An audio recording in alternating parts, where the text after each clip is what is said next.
आपके लिए एक छोटी सी कहानी। ये कहानी एक फादर और सन की।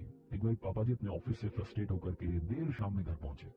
जैसे उन्होंने डोरबेल बजाई, दरवाजा खोला उनके 5 साल के छोटे बच्चे ने, और पापा से लिपट गया और जोर जोर से बोलने लगा कि मम्मी देखो पापा आ गए, पापा आ गए। बड़ा खुश था बच्चा, लेकिन पापा गुस्से में थे, फ्रस्ट्रेटेड थे। अपने बच्चे को साइड कर दिया और कहा कि बेटा साइड हो जाओ। क्या बच्चों वाली बात कर रहे हो? 5 साल के बच्चे को पापा जी कह रहे थे कि क्या बच्चों वाली बात कर रहे हो। छोटा बच्चा फिर भी नहीं माना, पापा के पीछे पीछे चला आया। पापा आकर के ड्राइंग रूम में काउच पर बैठे हुए थे, सोफे पर बैठे हुए थे, उनके पास आकर के बच्चा फिर से बैठ गया और मस्ती करने लगा। कहने लगा कि पापा आप जल्दी क्यों नहीं आते, ये क्यों नहीं करते, वो क्यों नहीं करते, मेरे लिए खिलौने क्यों नहीं लाते, चॉकलेट क्यों नहीं लाते, बहुत कुछ कह रहा था। तो पापा जी ने कहा कि बेटा क्या चाहिए, आप मुझे परेशान मत करो। उस बच्चे ने फिर से कहा कि पापा मुझे आपसे ना एक बहुत जरूरी सवाल पूछना है, क्या आप जवाब दोगे? पापा को लगा कि एक सवाल ही तो पूछ रहा है, उसका जवाब लेकर के इसको फ्री करता हूँ। तो उसने कहा कि बेटा पूछो क्या सवाल है।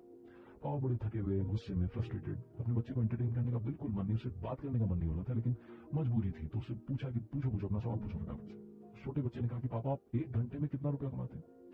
जहां बच्चे ने कहा, पापा जी का गुस्सा और बढ़ गया। बच्चे को डांटने लगे कि तुम्हें पैसा चाहिए, इसलिए तुम मुझसे फालतू के सवाल करो, बताओ कितना रुपया चाहिए तुम्हें। तो उस छोटे से बच्चे ने कहा कि पापा बताओ ना, आप 1 घंटे में कितने रुपए कमाते हैं? पापा ने गुस्से में कहा मैं 100 रुपए कमाता हूँ। तो छोटे से बच्चे ने कहा कि पापा क्या मुझे 50 रुपए आप उधार दे सकते हैं? पापा गुस्सा और बढ़ गया, उस बच्चे को डांट करके वहां से भगा दिया। बच्चा रोता रोता रोता अपने कमरे में चला गया। आधे 1 घंटे के बाद में, डिनर करने के बाद में, पापा जी का गुस्सा शांत हुआ। उन्हें लगा कि बच्चा आज फालतू ही मैंने उसको डांट दिया, पता नहीं उदास होगा, रो रहा होगा। वो अपने बच्चे के रूम में गए तो जाकर के देखा कि बच्चा सोया नहीं था, उसको नींद नहीं आ रही थी, वो रो रहा था, करवट बदल रहा था। जाकर के अपने बच्चे को हक किया और कहा कि बेटा सॉरी, आज मैंने आप पर ज्यादा गुस्सा कर लिया, बताओ आपको पैसे क्यों चाहिए थे? इनको लगा कि शायद उस बच्चे को काम होगा तो उसको 50 रुपए दे दिए। बच्चा तुरंत उठा अपने बिस्तर से और अलमीरा के पास गया, वहां से गुल्लक निकाले और गुल्लक को फोड़ दिया। उसमें बहुत सारे पैसे थे, चिल्लर थी। तो पापा जी गुस्सा करने लगे कि क्या बात है, आपके पास तो पहले से पैसे थे, आपने और पैसे क्यों मांगे? छोटा बच्चा अब की बार रोया नहीं, सारे पैसे इकट्ठे किए अपने हाथ में और पापा के पास लाकर के रख दिया और कहा कि पापा ये 100 रुपए से ज्यादा ही है, क्या मुझे आपका सिर्फ 1 घंटा मिल सकता है? पापा प्लीज कल आप जल्दी आ जाना ना, आपके साथ डिनर करने का मन करता है।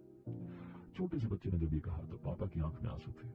कई बार इस भागती दौड़ती जिंदगी में हम अपनों से इतना दूर हो जाते हैं कि अपनों को हमें याद दिलाना पड़ता है कि हम भी हैं।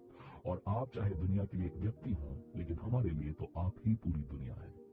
जिंदगी में हमेशा याद रखिएगा कि अपने सपनों के पीछे, अपने गोल के पीछे, अपनी जिंदगी में करियर के पीछे भागते भागते इतना आगे मत चले जाना कि अपनी फैमिली से, अपनों से दूर हो जाओ।